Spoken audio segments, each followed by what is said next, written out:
नमस्कार पत्रकार बंधू भगिनींनो, आज आपणाशी संवाद साधत असताना माझ्या समवेत माननीय आमचे उपनेते मिर्लेकर साहेब आहेत, आमचे शिवसेनेचे जिल्हा प्रमुख विलास चाळके साहेब आहेत, रत्नागिरी जिल्हा परिषदेचे माजी अध्यक्ष सन्माननीय रोहन बने आहेत, त्याचबरोबर अंगवलीचे आमचे माजी सरपंच संतोष अणेराव हे बसलेले आहेत आणि अंगवली संगमेश्वर तालुक्यामध्ये अंगवली नावाचं जो गाव आहे तिथे उपसरपंच दिनेश कांबळे हे या ठिकाणी उपस्थित राहिलेले आहेत। एक अत्यंत कोकणाच्या दृष्टीने अत्यंत महत्त्वाच्या विषयाची माहिती आपल्याला द्यावी या उद्देशाने आज या ठिकाणी आम्ही तुम्हाला आमंत्रित केलेलं आहे।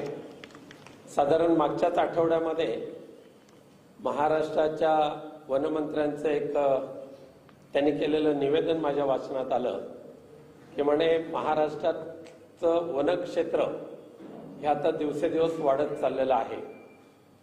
खूप मोठ्या प्रमाणामध्ये महाराष्ट्रातलं वनक्षेत्र वाढतंय ही त्यांची स्टेटमेंट होती आणि त्यांनी सांगितलेलं स्टेटमेंट खरे की महाराष्ट्रातलं एकूण क्षेत्रफळ जे आहे त्याच्यामध्ये दररोज शेकडो एकरची भर पडते आणि त्या वनक्षेत्राचे कागदपत्र किंवा त्याचे डॉक्युमेंट्स हे जिथे आणून ठेवलेले आहेत, म्हणजे किती मोठ्या संख्येने जरा पुढे गेला किती मोठ्या संख्येने वनक्षेत्र वाढतंय।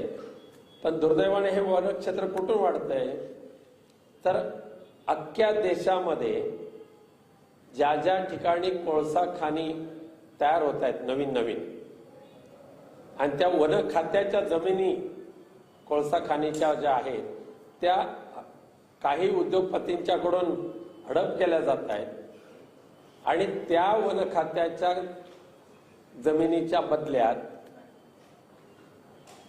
रत्नागिरी आणि सिंधुदुर्ग जिल्ह्यातल्या पश्चिम घाटपट्टीच्या जो गाव आहेत त्या गावातले जमिनी त्या बदल्यात वन खात्याकडे सुपूर्द केले जातात। म्हणजे गोंदिया भंडारा ह्या भागामध्ये कोळसा खाणी निर्माण करायच्या का त्या ठिकाणी थर्मल पॉवर्स आहेत।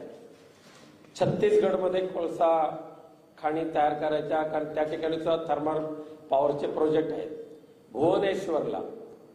भुवनेश्वरमध्ये सुद्धा तसंच आहे, तिथे कोळसा खाणी तयार करून तिथे थर्मल पॉवर प्रोजेक्ट टाकायचे आणि त्या ठिकाणच्या वनजमिनी ज्या आहेत त्या या थर्मल पॉवर साठी कोळसा खाणीसाठी उद्योगपतींना द्यायचे आणि त्याच्या बदल्यात महाराष्ट्रातलं म्हणजे आमच्या कोकण पट्टीतील संगमेश्वर आणि सिंधुदुर्ग ह्या दोन जिल्ह्यातल्या पश्चिम घाटपट्टीतल्या ज्या जमिनी आहेत त्या जमिनी तिथल्या शेतकऱ्यांना फसवून तिथल्या शेतकऱ्यांना लुबाडून त्यांच्या दलालांच्या माध्यमातून त्या जमिनी खरेदी केल्या जातात आणि या खरेदी करत असताना सगळे म्हणजे जमिनीचे दलाल असतील, कंपन्यांचे दलाल असतील, प्रशासन व्यवस्था असेल, ह्या सगळ्यांना हाताशी धरून ह्या जमिनी खरेदी केल्या जात आहेत।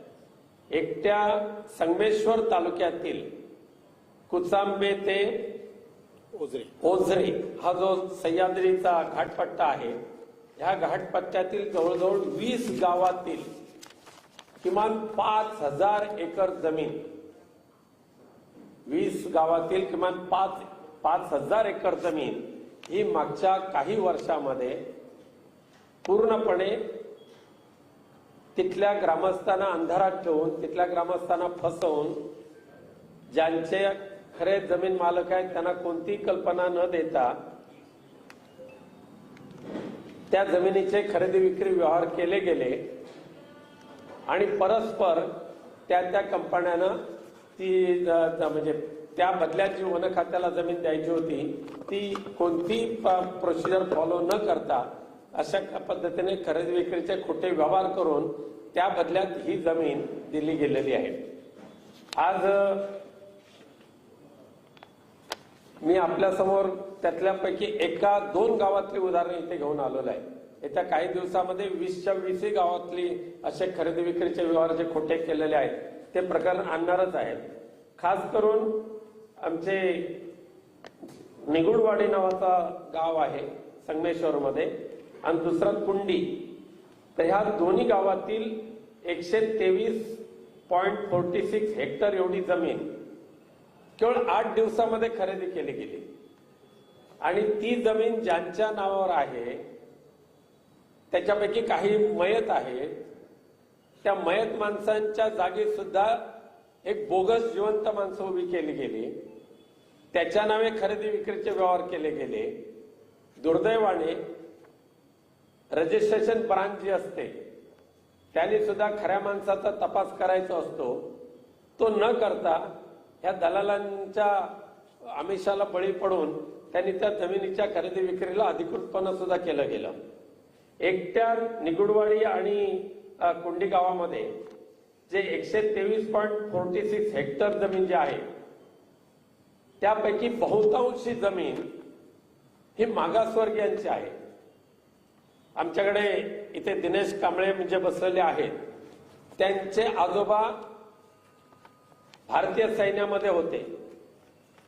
त्यांनी चांगल्या पद्धतीने काम केलं म्हणून त्यावेळेला तिथल्या कलेक्टरच्या माध्यमातून त्यांना 74 एकर जमीन ही वतन म्हणून दिली गेली. पण आज दिनेश कांबळेंच्याकडे एकही इंच जमीन शिल्लक राहिलीच नाहीये. त्या जमिनीच्या परस्पर खरेदी विक्रीचे व्यवहार हे त्या दलालांच्या माध्यमातून झाले. दिनेश कांबळेंसारखे अजून अनेक कुटुंब अशी आहेत की जी मागासवर्गीय आहेत की त्या मागासवर्गीयांच्या जमिनी सुद्धा अशाच पद्धतीने फसवून किंवा लोकांना कल्पना न देता खरेदी केल्या गेल्या. आणि म्हणून मगाशी मी सांगितल्याप्रमाणे कुचांबे ते वज्रे हा जो संगमेश्वरचा घाटपट्टा आहे त्या घाटपट्ट्यातील किमान 5000 एकर जमिनी ह्या कोणत्या ना कोणत्या थर्मल पॉवर जनरेशन करणाऱ्या कंपनीना तिकडे चांगली जमीन द्यायची आणि इकडे ही लोकांची जमीन फसवून त्या लोकांना गंडा घालून जमिनी ज्या खरेदी करायच्या त्या शासनाच्या नावे वन खात्याच्या नावे वर्ग करायचा. हा खूप मोठा रॅकेट देशातल्या भूमाफियांचा रॅकेट सध्या कोकणच्या भूमीवर काम करायला लागलेलं आहे. मागच्या 5 वर्षापासून हे रॅकेट सक्रिय झालेलं आहे. ते आजही तसंच आहे. आणि दुर्दैव असं आहे की मयत व्यक्तींचे वारस तपास न करता खरेदी पत्र केलं जातं. माझ्याकडे अशी एक केस आहे की मयत व्यक्तीच्या नावे वारस तपासाचा अर्ज सादर केला गेला.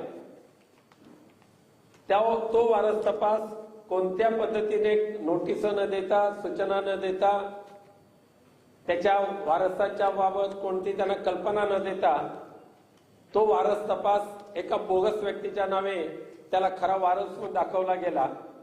आणि त्या बोगस म्हणजे 7/9/2018 7/9/2018 वारस तपास सादर केला गेला आणि त्याच दिवशी वारस तपास झाला. त्याच दिवशी त्याच्या नावावर 7/12 चढला आणि त्याच दिवशी जमीन वन खात्याला हस्तांतरित सुद्धा झाली. इथे कृष्णा देवजी जाधव उर्फ शोभा देवजी कदम हे 7/11/2016 रोजी मयत झाले. 17/11/2016 रोजी मयत झाले आणि त्यांचा वारस तपास करण्यासाठी 7/9/2018 अर्ज सादर केला गेला आणि एकाच दिवशी वारस तपास झाला. 7/12 तयार झाला. जमीन हस्तांतरित झाली. अशा पद्धतीचे गैरव्यवहार दररोज त्या ठिकाणी शेकडोनी केले जातात आणि त्या केल्यानंतर तिथल्या जे मूळ जमीन मालक आहेत त्यांना याची कल्पनाच नसते. आपली जमीन आहे का, कोणी खरेदी केली का. आणि आत्ता जो मी मुद्दा तुमच्या समोर जो मांडतोय, हे जो 123.46 हेक्टरचा, ही जागा कोणाला दिली तर RRWTL नावाची एक कंपनी, शासकीय कंपनी, ही चंद्रपूरमध्ये काम करते थर्मल पॉवर प्रोजेक्टचं. ही शासनाची कंपनी, केंद्र सरकारने ती स्थापन केली 23 डिसेंबर 2014 आणि 28 जुलै 2015 ती ATL ला सुपूर्द केली. आता ATL म्हणजे कोण तर अदानी ट्रान्समिशन लिमिटेड कंपनी म्हणजे ATL. आणि तुम्हाला माहिती आहे की अदानीचं जे पॉवर प्रोजेक्ट आहे चंद्रपूरला, त्या पॉवर प्रोजेक्टला अतिरिक्त म्हणजे तिथून जवळजवळ 1700 मेगावॉट दररोज वीज तयार केली जाते आणि ती पूर्णच्या पूर्ण गुजरातला सप्लाय केली जाते. आणि मग त्या अदानीच्या पॉवर प्रोजेक्टला अधिक जागा हवी होती चंद्रपूरमध्ये, म्हणून म्हणजे अधिक किती हवी होती 284.27 हेक्टर क्षेत्र हे अदानीला हवं होतं. ते त्या चंद्रपूरच्या वन जमीन, ते पूर्णपणे क्षेत्र हे वन खात्याचं होतं. चंद्रपूरच्या वन खात्याची 284.27 हेक्टर एवढी जमीन अदानीला 2015 देऊन मोकळे झाले पर्यायी जागेच्या त्या मोबदल्यात. आणि त्यांना 2015 जागा दिली. मग त्या पर्यायी जागा त्यांनी शोधून काढली संगमेश्वरच्या त्या आमच्या 5 कुचांबे ते वजरे या गावांमध्ये. आणि मग त्या अदानीच्या प्रोजेक्टसाठी जी जागा 284 हेक्टर घेतली, त्याच्यासाठी पहिल्या टप्प्यातली 123 हेक्टर जमीन 0.46 हेक्टर जमीन ही आमच्या निगुडे आणि कुंडी ह्या गावातील शेतकऱ्यांना फसवून खरेदी विक्रीचे व्यवहार केले गेले. आणि मग तिकडच्या जागेच्या बदल्यात इकडची जागा वन खात्याला सुपूर्द केली गेली. आणि मग महाराष्ट्राचे वनमंत्री जे म्हणतायत ना की महाराष्ट्रातलं वनक्षेत्र वाढतंय, कसं वाढतंय तर हे असं वाढतंय. ही एक कंपनी झाली. आता अदानींची चंद्रपूरच्या एका कंपनीचे जमिनीचे गैरव्यवहार मी तुम्हाला सांगितले. म्हणजे मयत व्यक्तीच्या नावे कागदपत्र सादर डुप्लिकेट माणूस उभं करायचा, जे इतर सामायिक जमीन जी असते त्या सामायिक जमिनीच्या कोणत्याही सहहिस्सेदारांना न बोलवता एखाद दुसरा कोणतरी बोगस माणूस न्यायचा, त्याचंच प्रतिज्ञापत्र घ्यायचं आणि त्याच्या नावे ती जमीन खरेदी केली दाखवायचं, ताबडतोब सातबाऱ्यावर नावं चढवायची. आणि असं करून जवळजवळ 100% ग्रामस्थांना फसवून, त्या 20 गावातील अनेक ग्रामस्थांना फसवून हजारो एकर जमीन ही अशा पद्धतीने देशातल्या कोल माफियांसाठी त्यांच्या घशात घालण्याचं काम ह्या सरकारच्या ह्या कार्यकालात झालेलं आहे. आणि म्हणून महाराष्ट्राचे आणि हे सगळे जमीन व्यवहार होत असताना एक गंभीर गोष्ट अशी आहे की मगाशी मी सांगितलं की 7 तारीखला मयताचा दाखल केला वारसा पासाचा अर्ज, त्याच दिवशी दुपारी त्याला मंजुरी मिळाली, संध्याकाळी त्याचं सातबारावर नाव चढलं. एवढ्या गतिमान पद्धतीने हे जमीन व्यवहाराचे, हे जमिनीचे गैरव्यवहार या महाराष्ट्रातल्या आमच्या कोकण पट्टीतल्या संगमेश्वर तालुक्यातल्या या गावांमध्ये होत आहे. आणि हे सगळं करत असताना दुर्दैवाने तिथल्या प्रशासन व्यवस्थेवर राज्याच्या एका जबाबदार मंत्र्यांचे सुद्धा फोन जात होते. जास्त भानगडीत पडू नका, सरळ लवकर काम करा, नाहीतर तुमच्यावर कारवाई करावी लागेल, अशा पद्धतीची धमकीवजा फोन ह्या महाराष्ट्राच्या एका जबाबदार मंत्र्यांकडून जात होते. आणि त्यामुळे आज ह्या सगळ्या जमीन गैरव्यवहार हे एका आठवड्यामध्ये 2018च्या सप्टेंबरच्या एका आठवड्यामध्ये पूर्ण केले गेलेले आहेत. बरं, हे सर्व करत असताना ही मागासवर्गीय कुटुंबाच्या ज्या जमिनी आहेत ह्या सुद्धा गैरव्यवहाराने जर अशा पद्धतीने कोणी खरेदी विक्री केली तर त्याच्यावर कायद्याने अॅट्रॉसिटी लागू शकते.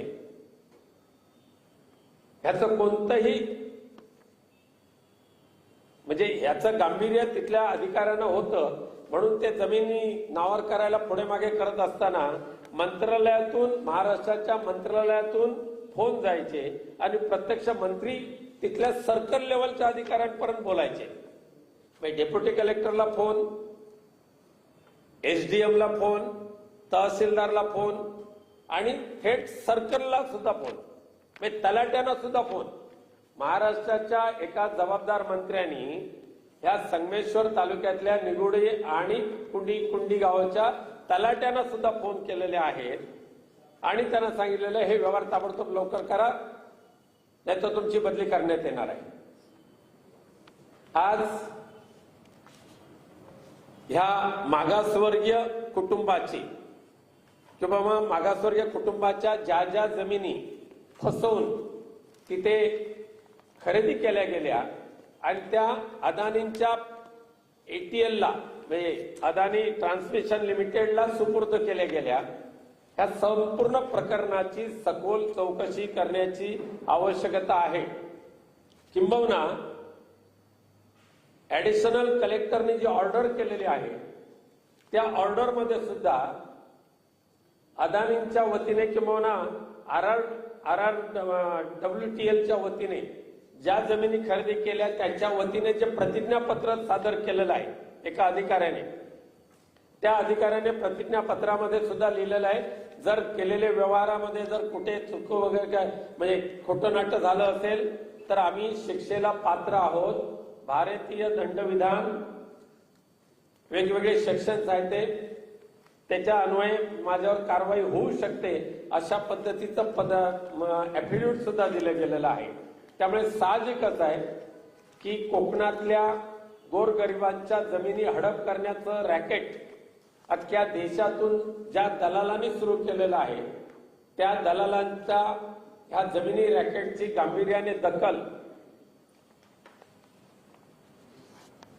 महाराष्ट्राचे मुख्यमंत्री उपमुख्यमंत्री यांनी घ्यावी आणि कोकणामध्ये आलेली ही भूमाफियांची टोळधाड ताबडतोब रोखावी आणि जे पश्चिम घाट वेस्टर्न घाटाच्या त्या आजूबाजूला असलेले जे गाव संगमेश्वर तालुक्यातील कुचांबे ते ओझरे ह्या गावातील 20 गावातील झालेले जमीन खरेदी विक्रीचे व्यवहार हे ताबडतोब रद्द करावे आणि चंद्रपूरला 284 हेक्टर जमीन ही आगाऊ इन ऍडव्हान्स एटीएलला दिली गेलेली आहे.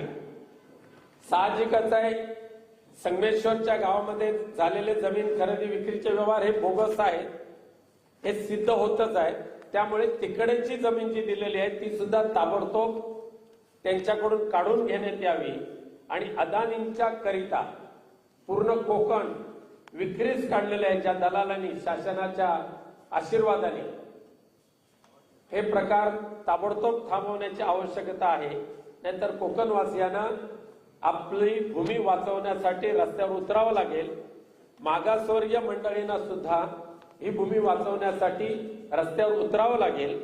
यापूर्वी सुद्धा बारसू येथे जे लँड स्कॅम झालं होतं, जमीन घोटाळे झाले होते, ह्या जमीन घोटाळ्याचं संपूर्ण पंचनामा तिथले पत्रकार शशिकांत वारिसे यांनी सतत केलं होतं आणि त्या शशिकांत वारिसेंची हत्या ज्या भूमाफियांनी केली, पंढरीनाथ आंबेडकर यांनी केली, दुर्दैवाने ह्या संपूर्ण संगमेश्वर तालुक्यातील झालेले जमीन खरेदी विक्रीचे गैरव्यवहार हे शोधून काढून मागासवर्गीय आणि कोकणवासीय यांना न्याय देण्यासाठी एक अंगवली इथे उपसरपंच दिनेश कांबळे हे सातत्याने प्रयत्न करतात.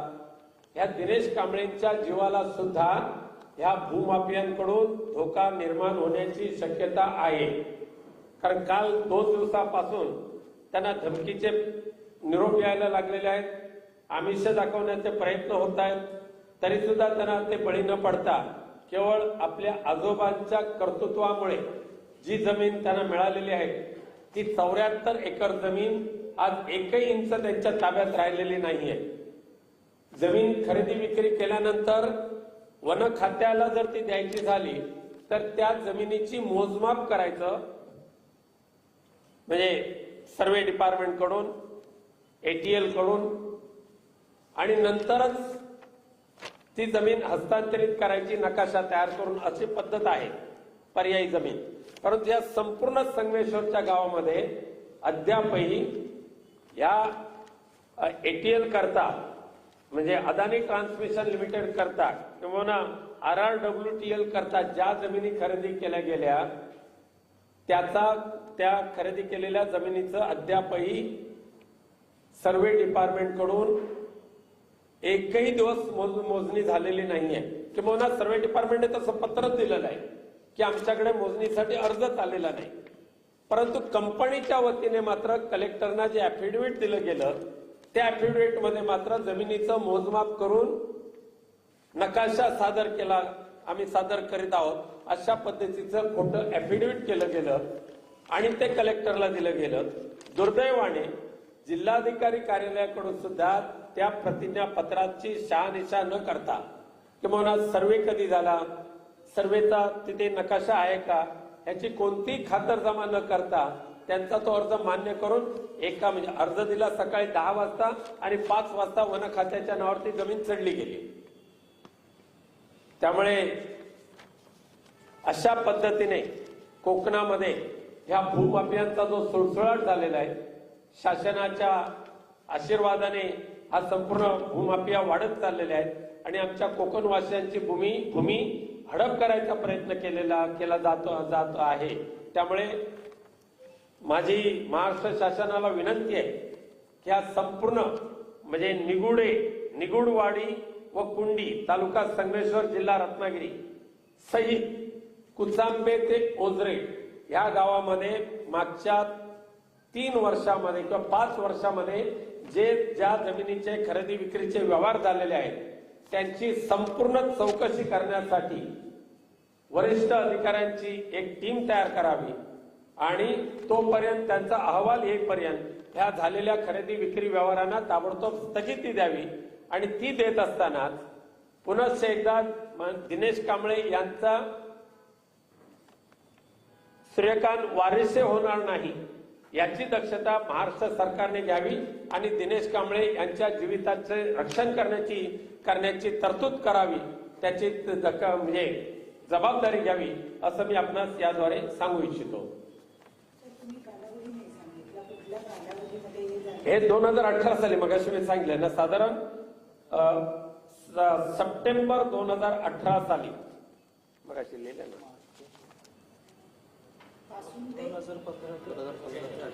ही खरेदी करायला सुरुवात झाली 2015 पासून आणि सप्टेंबर 2018 ला याच्यावर शिक्कामोर्तब केले गेलं।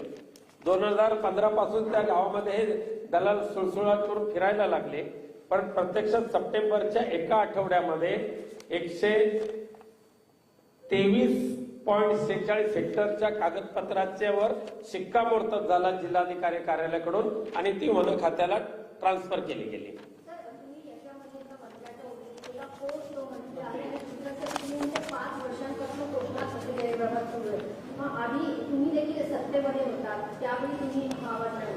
नाही, आता हे प्रकार उघडकीस कसे आले एवढा उशिरा, तर प्रत्यक्षात जसं आमचे दिनेश कांबळे आहेत, हे त्यांच्या आजोबाची जमिनीवर ज्यावेळेला कसायला गेले, तिथे काही ना काही बागायती करायला गेले, त्यावेळेला वन खातं तिथे उभं राहिलं आणि मला नाही आमची जमीन आहे।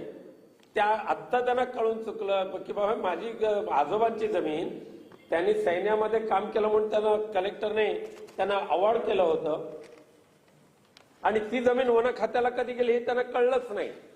आता सुद्धा ह्या 20 गावामध्ये शेतकऱ्यांना आत्ता माहिती पडायला लागलं की आपली जमीन आहे की गेली, कोणी हडप केली. आणि त्यानंतर ह्या महिन्याभरामध्ये हे सगळे शेतकरी आपल्या जागा शोधायला ज्या वेळेला गेले त्यावेळेला त्यांना कळून चुकलं की आपली जमीन 3 वर्षापूर्वीच 4 वर्षापूर्वीच अशा पद्धतीने बोगसपणे खरेदी केली गेली. आपल्या हातात काय राहिले नाही. आता मंत्री कोण आहे त्याचा तपास गतिमान सरकारने घ्यावा आणि जे महसूल खात्याचे अधिकारी आहेत त्या अधिकाऱ्यांची ज्या वेळेला हा संपूर्ण चौकशी करतील त्या अधिकाऱ्यांची इन कॅमेरा चौकशी जर केली तर त्या मंत्रालयातील कोणत्या मंत्र्याने अशा पद्धतीने फोन केले होते हे ते सांगू शकतील. महाराष्ट्राच्या एका जबाबदार मंत्र्याने प्रशासकीय यंत्रणेवर ही दबाव टाकण्याचा प्रयत्न केलेला आहे, कोकणातल्या नाही. साहजिकच आहे की एटीएल ही विदर्भामध्ये